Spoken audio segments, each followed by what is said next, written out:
Hello, welcome back to Tutor Review. I'm Zach. And I'm Alex. And today we're going to talk about DNA and what it can tell us about ourselves. Deoxyribonucleic acid, DNA for short, is the genetic material.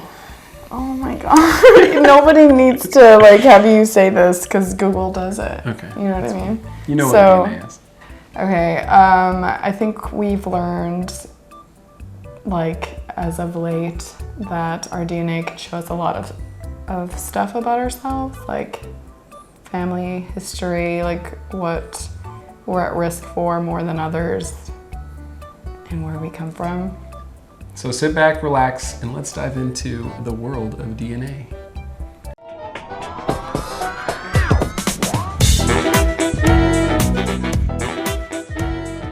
DNA can provide us with information through genetic ancestry testing. It compares our DNA with populations around the world. Pretty much just to see where we came from. Yeah. Yeah. Genetic ancestry testing can provide us with information about our ethnic and geographic origins. It can also connect us with living relatives that we didn't even know existed. So a lot of times this is helpful for people who are adopted or they don't know some of their relatives. They grew up apart from their family. For example, I've had a few relatives reach out that know we've been connected through Ancestry.com. I had no idea who they were, but they reached out just saying they had connected me with my father or with grandparents or things like that and just wanted to know who I was, kind of what I was doing, and just to say hi. And I talked to other family members that I do know, and they had no idea who these people were, but we are related somehow. Have you had that happen yet? I think so. Somebody reached out to me, said they were adopted. So. Oh, you never told me that. A cousin, a second cousin or something like that. Yeah. That's cool. Yeah. So what we kind of want to do is go through our DNA history, kind of show you what it says about us and our origin, as well as our genetic or our DNA story from where we progress. Yeah. Briefly. And we'll have you follow along. For example, for me, I have a lot of German, 22%. What? Surprise. Surprise, surprise. English and Northwestern Europe, 19%. Scottish, 19%. Eastern Europe and Russia, 11%. Ireland, 11%. Norway, 7%. Wales, 7%. And Sweden and Denmark, 4%. So pretty much everything in Europe for the most part.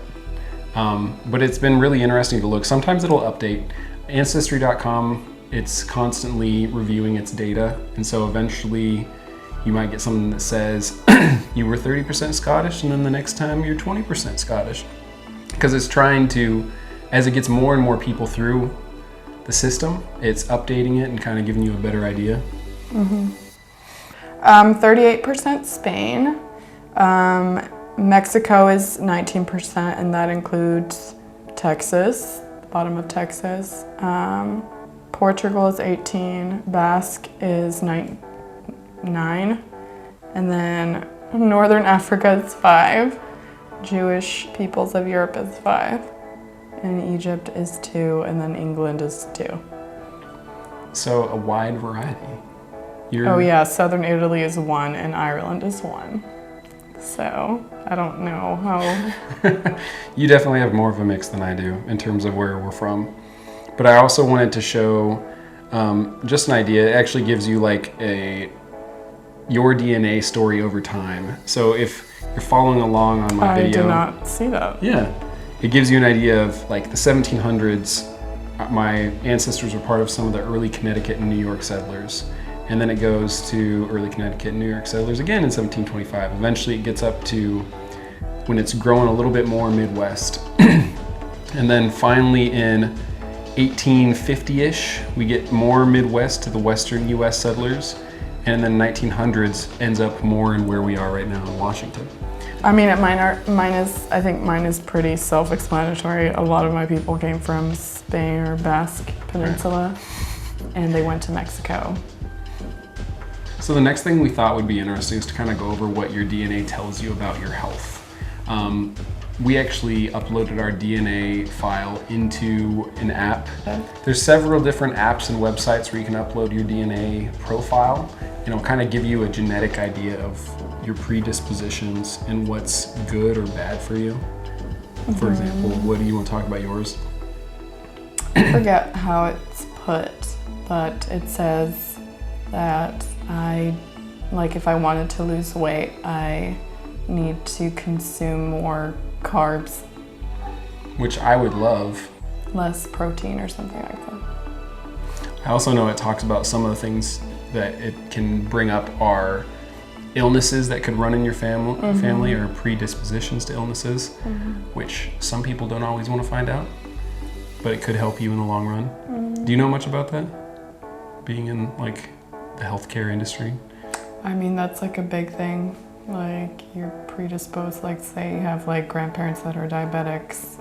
It could be, like it just depends on a lot of things. Like lifestyle too is a huge thing, but like if you like slip up and like don't take care of yourself for a hot minute, it could show up. Like you can become, say, for example, a diabetic. Yeah. So It's interesting with my DNA profile because I was almost completely opposite of you. Like I think it said you are better with endurance activity, like long distance. I was more apt to be good at sprinting. And I need more protein than carbs. It said carbs was minimal, which I hate because I love bread. It was like for me it was like you can have bread and cereal and blah blah blah. So I was very unhappy. I do get like really hungry. I will say, like after I've had just bread, like it just goes. Yeah, you can process it real quick. I guess. Like I I guess don't that's how it know. works. I don't know, but who knows? And it's funny with some of these apps, like you can put all this in, it'll tell you a good idea of what kinds of foods to eat that are good for you. Like for example, mine said lentils, certain beans and things like that that are gonna help me to be healthier and lose fat quicker.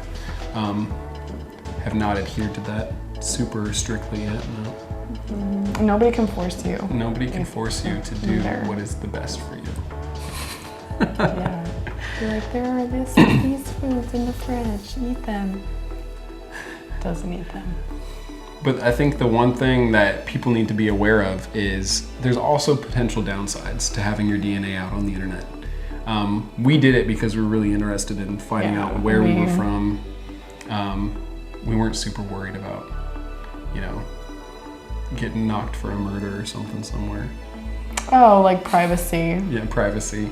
I mean, one of the things that comes up is you can be accessed by others potentially. There's concerns about what?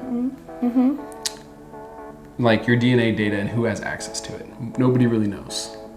I mean, I think a lot of things are hacked nowadays.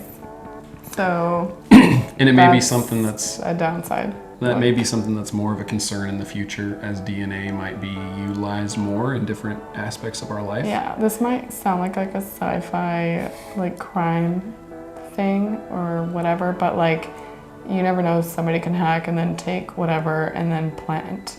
I don't know, but it's like that get into my head about that kind of stuff, but we still did it. Yeah. So. And finally, one of the things that you might not want from a DNA like getting aired out there, aired out, yeah, is things that might come out from your family, secrets, maybe like immediate family. Family, like maybe you have a brother that you didn't know you had. Maybe it's a good thing. Maybe that's a good thing. No, it could be a good thing, but also you find like, out that maybe it's broken families. I mean, things that have come out where a child finds out that their parent is somebody who is married and has a whole other family somewhere else. Yeah, or like what I said, like some kids don't know they're adopted until like this stuff. And so it's something to be aware of. I mean, I honestly didn't think about that. I mean, I'm pretty sure from familiarity with my family, I knew that I was part of that family. But what if I had been adopted and I had no idea? You weren't adopted. I know. If you just saw pictures, you would know. But it's also the idea that you could find out more about predispositions for certain diseases and cause you to obsess about those things and worry about them more than you might necessarily need to. Like bread. No, I'm kidding. I mean, yeah. Yeah, I mean, there's something that... I think it's good for people to know what Yeah. they're more at risk for. Like, I would want to know. I think it's important to ready yourself for that, to say, hey, if this is something that comes out of it and I find out more about it, then it's a good thing that I know about it now so Educate that I can yourself. help myself going forward rather than it be a surprise later. Yeah, and it could very well never happen to you. Like, you just, I guess it could be a hit or miss. Yeah. Do you want to talk about some of the fun things we've found out through our DNA and Ancestry.com? This isn't a plug for Ancestry.com, but that's what we used. Oh yeah, I think it was just like one of those that just popped up first. Yeah, there's 23andMe. There's a whole bunch of different things you can use. Now. But for me, it was fun to get an idea of family members. A lot of my family is in the Pacific Northwest that I've never met. Yeah. Just people that share blood distantly. And not only that, but going through your ancestry, going back years and years and years to try and find out more about where you came from. It was fun to kind of see the DNA story line up with what I found in my research going back through my family tree, going to like old Scotland and all that. Oh yeah, What about you? same. Spain. Like, I don't know how accurate this is, but like I'm related to King Ferdinand. Yeah, which I don't know for sure, but like who knows? Supposedly. Yeah, through Which is highly possible. Well, who knows? A lot of us are probably. Well, it's another thing that's come out of the whole DNA story is the fact that they're finding out millions of people are distantly related to Genghis Khan because he spread himself everywhere, shall we say. Well, that was the goal. Yeah. So, in conclusion, we'd love to know more about what you guys discovered in your DNA stories. For us, we think it's just an interesting thing to look at. I mean, we were amazed at how accurate some of the things were that came out, especially about health and like what we are good at in terms of exercise. Well, what fits our DNA? I mean, what works with us the best? Like what I don't know, what you see results more from. Like, for example, with the running thing, she loves to run. I don't love it. Well, but like, you're good at it. And I do it because it releases endorphins and it lets me have some me time. Yeah. And it lets me listen to podcasts. And for me, I would rather do sprints and be done with it. Yeah. And all of that lined up. Yeah, I used to do sprints, but like I don't do that anymore. Yeah. I think I'd just rather have like a slow pace for a long time.